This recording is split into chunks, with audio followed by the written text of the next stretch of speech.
Dear viewers, আমরা এখন আছি গাজীপুরের একদম মনপুরা দ্বীপ নামে একটা জায়গায়, যেখানে আমরা চলে আসছি আজকে সান্ডা ধরবো। সান্ডা ধরে আজকে আমরা এখানে পিকনিক করতে চলে আসছি, ঠিক আছে। ওই যে দ্বীপ দেখা যাচ্ছে, ওই দ্বীপের ওইখানে হচ্ছে যে আজকে আমরা সান্ডা খুঁজবো। দেখা যাক আজকে সান্ডা পাওয়া যায় কিনা, আপনারা আমার সাথেই থাকুন।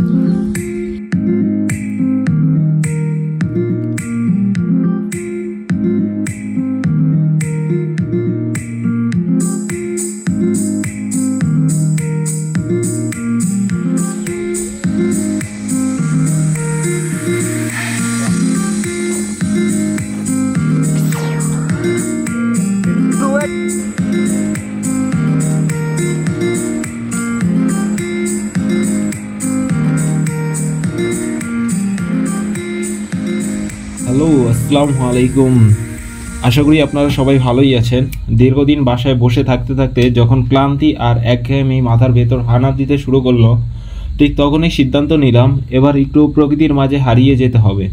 সেই ভাবনা থেকেই একদম সকাল সকাল বেরিয়ে পড়লাম গাজীপুরের দিকে। গন্তব্য মনপুরা দ্বীপ। মনপুরা নাম শুনলেই মনে হয় একটা সাগরের ধারে দ্বীপ, কিন্তু এটা একটু অন্যরকম। গাজীপুরের প্রাকৃতিক সৌন্দর্যের মাঝে এক শান্তিপূর্ণ জায়গা, যেখানে আছে সবুজে ঢাকা ছোট ছোট ট্রেইল, পাখির ডাক আর হালকা বাতাসের ছোঁয়া। এখানেই এসে সত্যিই মনে হচ্ছিল আমি যেন প্রকৃতির কোলে ফিরে এসেছি। চারপাশে শুধু সবুজ, সাপলুডুর মতো পথ আর মাঝে মাঝে একটা পুকুর, যেন পুরো একটা চিত্রকলা। এখানে এসে যে শান্তি পেয়েছি তা আসলে কথায় বোঝানো যায় না। প্রকৃতি যখন ডাকে, ডাক না শুনে থাকা যায় না। গিয়ে দেখি সত্যিই চারপাশ জুড়ে লেক, তবে একটাই আফসোস, লেকের পানি প্রায় নেই বললেই চলে। যে জায়গাটা পানিতে থই থই করার কথা ছিল, সেখানে শুধু ফাটল ধরা মাটি আর শুকনো কাদামাটি। চারিদিকে ঘিরে থাকা লেকটা যেন একটা পরিত্যক্ত জলাশয়। নৌকা নিয়ে ঘোরার স্বপ্ন ছিল, কিন্তু সেখানে দাঁড়িয়ে দেখি নৌকা তোলার মতো পাড়েই পানি নেই। নৌকার বদলে কাদামাটির ফাটলে জলে ফোঁটা ফোঁটা ছায়া। লেকের ধারে চোখে পড়ল কিছু পুরনো ধাঁচের ছোট ছোট ঘর, মাটির দেয়াল, টিনের চাল। সেই ঘরগুলোর সামনে বসেছিল কয়েকজন স্থানীয় মানুষ। চোখে মুখে তাদের যেন ক্লান্তি আর নীরবতা মিশে আছে। রাস্তাটা ছিল আরও অদ্ভুত সুন্দর। পুরো পথ জুড়ে শুকনো ধানের নাড়া বিছানো, পা ফেললেই কচকচ শব্দ হয়। ধুলোবালির মাঝে সোনালি সেই নাড়া যেন এক অন্যরকম গ্রাম্য সৌন্দর্য ছড়িয়ে দিচ্ছিল। প্রকৃতি তখন দুই রকম অনুভূতি দিচ্ছিল। একদিকে ছিল সবুজ আর শীতল হাওয়ার শান্তি, অন্যদিকে ছিল পানিশূন্য লেকের নিস্তব্ধতা আর হালকা মন খারাপের রেশ। সব কিছু মিলিয়ে মনে হচ্ছিল প্রকৃতি নিজেই আজ একটু গম্ভীর। এই অভিজ্ঞতা একদিকে যেমন বাস্তব, অন্যদিকে একটু অপ্রত্যাশিতও। তাই আমি ঠিক করলাম আজকের ট্রিপ এখানেই থেমে যাবে না। আমি ভাবলাম যখন এসেছি তখন সময় নষ্ট নয়, নতুন কিছু দেখা যাক।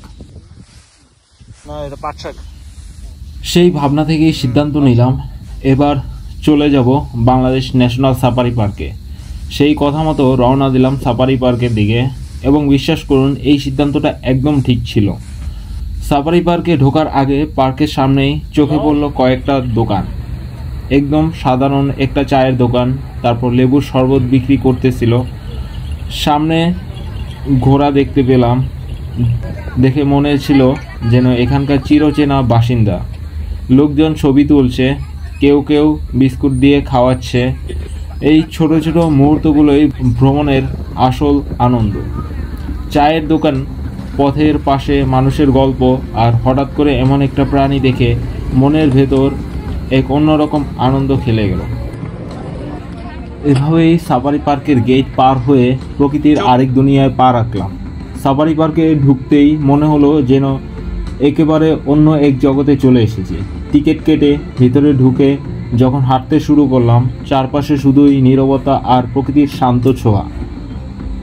দুই পাশে ছিল ঘন গাছপালা, মাথার উপর দিয়ে বাতাস বইছিল ধীরে ধীরে, আর পাখিদের ডাক সেই নীরবতাকে আরও মধুর করে তুলছিল।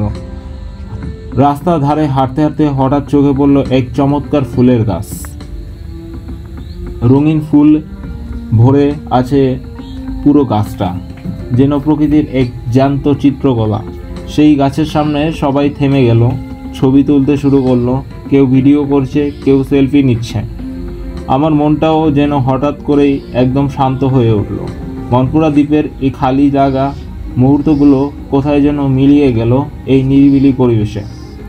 সেই মুহূর্তে মনে হচ্ছিল প্রকৃতি যেন নিজের হাতে আমাকে সান্ত্বনা দিচ্ছে।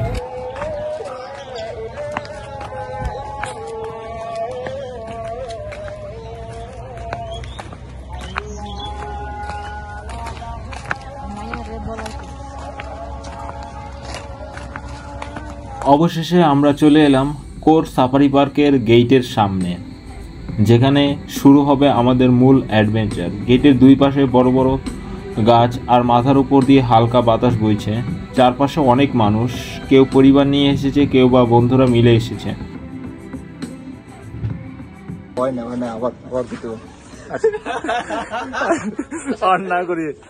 আমরা এই মুহূর্তে সাফারি পার্কে কোর পার্কে ঢুকে গেছি। তো এখানে মজার ঘটনা হয়েছে, ওটা হচ্ছে মেদিবাই পিবো।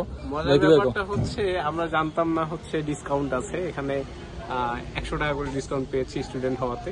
একটা কার্ড যেহেতু নাই, দেখাতে পারে নাই, তার জন্য হচ্ছে 100 টাকা গচ্চা। আচ্ছা, ওকে। দেন হচ্ছে এখন বাস আছে, বাস থাকবে আমাদের জন্য। তো বাস ওই সাইডে বাসগুলো দেখাচ্ছি আপনাদের। সবার চোখে মুখে এক অন্য রকমের আগ্রহ, কে জানে ভিতরে কি অপেক্ষা করছে। আমাদের টিকিট চেক হলো আর ধীরে ধীরে গেট খুলে গেল। আপনারাও আমাদের সাথে দেখতে থাকুন।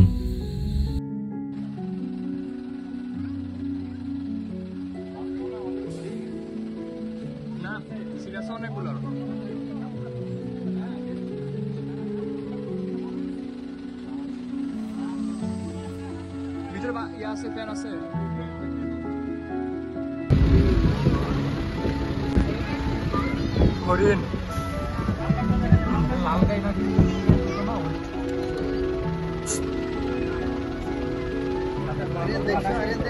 হ্যাঁ, বানর বাচ্চা বাইকটা ধরে নিয়ে গিয়া বাসার মধ্যে রেখে পারবো।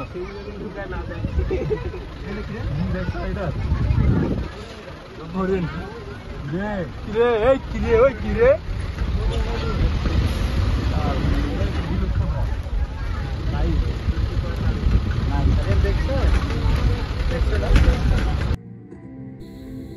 গাড়িতে বসেই দেখতে পেলাম হরিণের দল, হাতি, এমনকি বাঘ, সিংহ।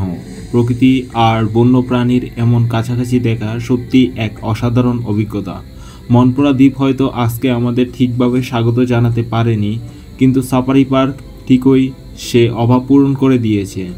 এভাবেই ঘোরাঘুরির মাঝেই প্রতিদিন কিছু না কিছু শেখা হয়, নতুন কিছু দেখা হয়।